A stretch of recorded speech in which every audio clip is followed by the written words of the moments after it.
kakaubot. Makaradol, Fred Padernos, Istorya Pakaradol!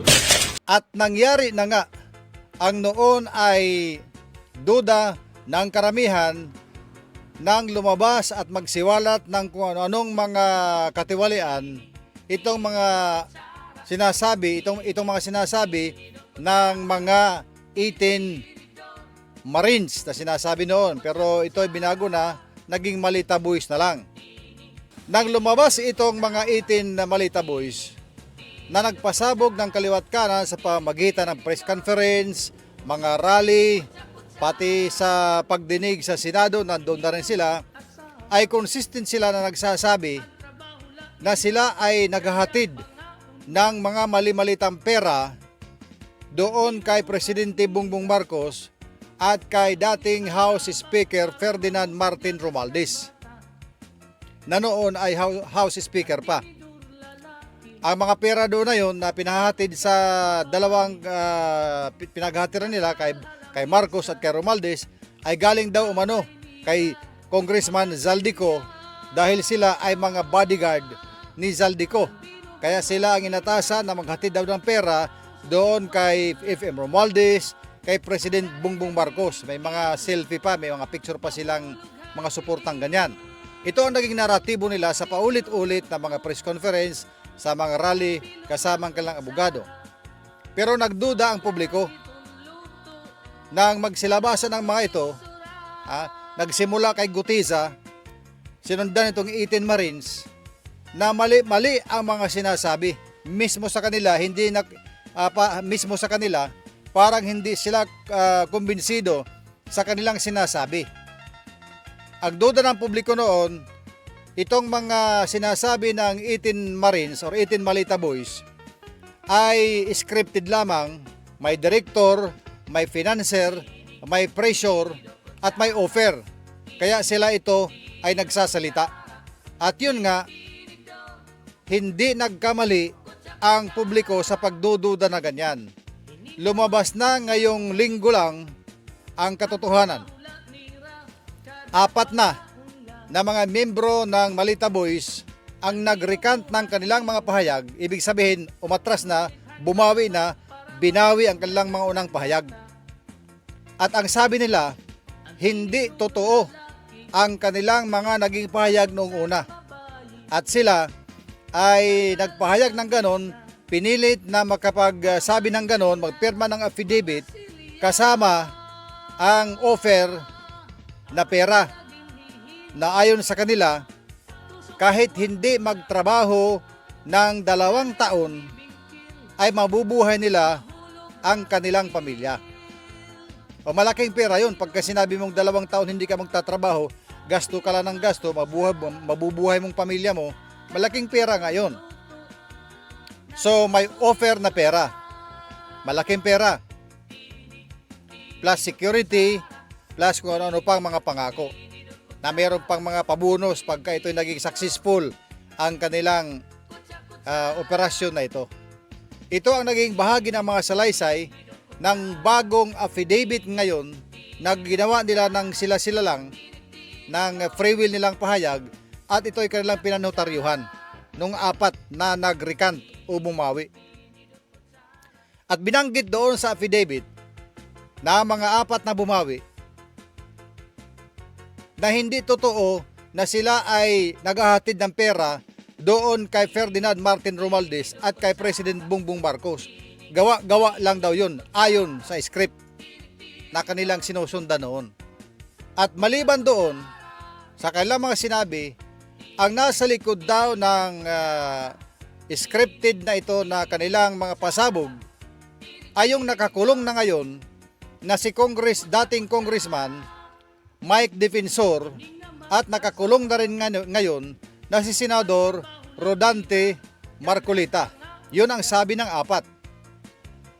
Sila daw itong nasa likod, kasama pati ang kanilang abogado, na nung una pa, mga 2 linggo na siguro ang nakakalipas, or hanggang 3 na siguro, itong mga 18 Malita Boys, kasama ang kanilang abogado, kasama pati si Mike Defensor at kung sino pa dyan, ay kinasuhan na nga ng cyber libel at perjury.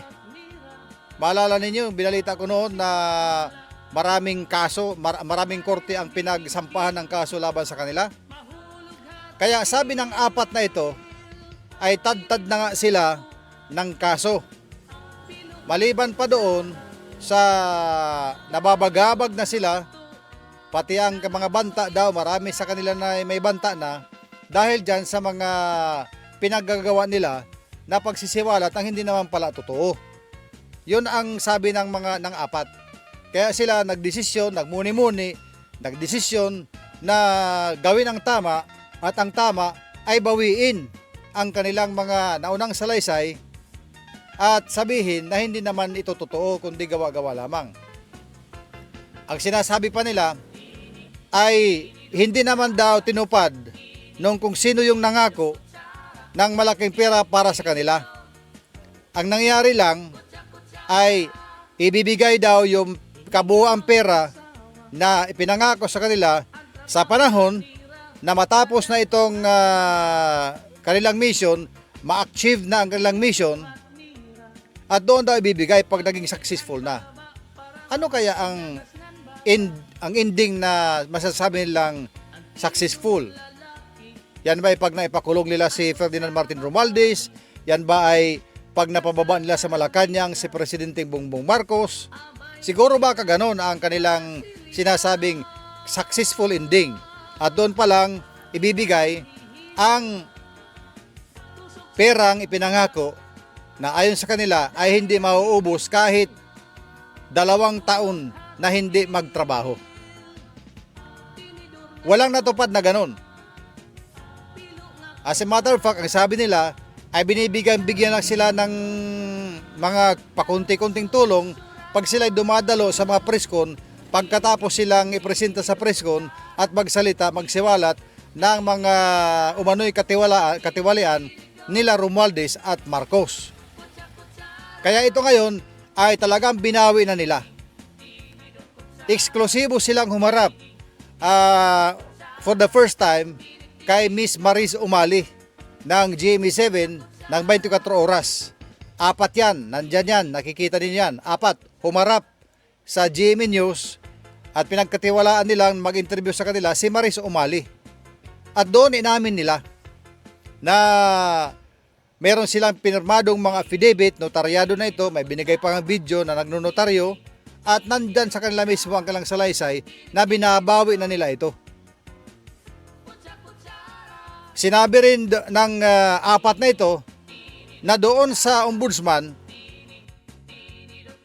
ay pinilit din sila na pumirma ng affidavit ng kanilang mga naunang salaysay upang ito ay gamitin sa pag-iimbestiga kay Ferdinand Martin Romualdez sa Manoy Flood Control Project Anomaly, sa malita-malita, sa mga kickbacks. Pinilit sila, take note of that, pinilit daw sila ng ombudsman. So ngayon, ang tanong dyan, anong mangyayari sa kaso na nasa preliminary investigation ngayon laban kay former Speaker Ferdinand Martin Romualdez? Dahil una, ang 4 na ito na kasama doon sa pagsalaysay na nag-aakusa kay Romualdez ay bumawi na. Pangalawa, ang sabi nila, pinilit sila sa ombudsman na pirmahan yung mga affidavit na ngayon ay ginagamit laban kay Ferdinand Martin Romualdez. Ano mangyayari sa kaso na yan? Sa kaso ng perjury, sa kaso ng cyber libel, sa kaso laban kay Ferdinand Martin Romualdez at ng ombudsman. Mukhang nagkakaunpugan dito ang ombudsman at ang kampo ni Romualdez kung ganyan.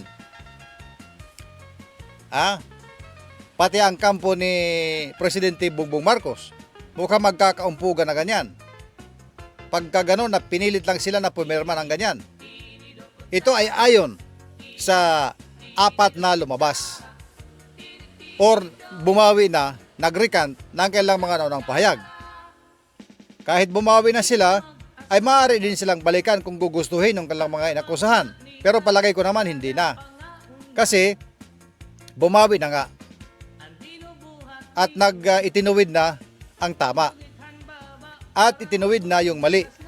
Ginawa nilang tama sa pagsisiwalat na hindi pala totoo ang kanilang sinabi noon. Ang risk lang ng ito ng mga bumawi ay talagang may establish na perjury ang pwedeng kaharapin nilang kaso at yun nga isinampahan na sila. Pero anyway, kung ano man parte sa kaso ay laro na yan ng mga abogado. Laro na yan ng complainant at ng mga abogado kung paano yan i-address. So hindi nagkamali ang pagdududa ng publiko noon na itong mga gawang-gawang ito ay talagang itong mga ginagawa nila ay halatadong scripted, may sinusundan na script at may financer at may direktor. Ito na nga, nangyari na. Sila mismo ang nagsabi. Maliban dyan sa 4, ay umugong din ang balita na mayroon pang ibang susunod mula doon sa natitirang 14. Diba 18 minus 4, 14. So may 14 pa na natitira doon sa kampo ng 18 Malita Boys. Ngayon hindi na yan 18. 14 Malita Boys na lang. Nabawasan ng 4 na Malita Boys. So doon sa 14 remaining Malita Boys, may lumalabas pa rin na balita na mayroon pang iba doon na susunod na magre-recant, madadagdag doon sa 4. Abangan natin yan sa masusunod na araw dahil patuloy ito na gumugulong. Patuloy na gumugulong at malalaman natin ang anumang mga mahalagang mangyayari kasunod nito, kaugnay rito sa development na ito na talagang pasabog ito ngayong linggo. Pasabog ito ngayong linggo na bumawi na, bumaliktad na, nag-recant na yung 4 sa 18 Malita Boys na nag-akusa noon kay Ferdinand Martin Romualdez at kay Presidente Bongbong Marcos. Hindi daw tama yung ginawa nila noon. Kasinungalingan, to cut it short, ang sinasabi nila noon at ngayon ang tama ang sabi nila. Sasabihin naman ngayon ng mga magagaling mag-comment na magkano naman ang binaya doon sa 4 para sila ay mag-recant. Laging gano'n naman Lagi may akusasyon. O, kita mo yan. Si Marcos at si Romualdez inakusahan na ganyan. Hinatira ng mali-malitang pera. O, akusa naman sila na itong mga binayaran itong mga 18 Malita Boys, ganyan-ganyan. Alam mo, yan lagi ang problema. Mahilig mag-akusa. Pero lahat ng akusasyon na yan, akusa lang yan. Pag walang ebidensya, walang nakukulong sa akusasyon pag walang ebidensya. Marami yan mamaya, tingnan nyo sa comment, marami na naman yan. Magkano binayad? Ilang malitang binayad sa'yo? Pati ikaw na announcer ka, magkano binayad sa'yo? Kayo talaga. Lagi kayong bayad ang nasa ulo ninyo. Magbayad muna kayo sa akin para masabi ninyo ako yung binayaran. Habang hindi kayo nagbabayad, wala kayong karapatan para tawagin na ako'y nabayaran.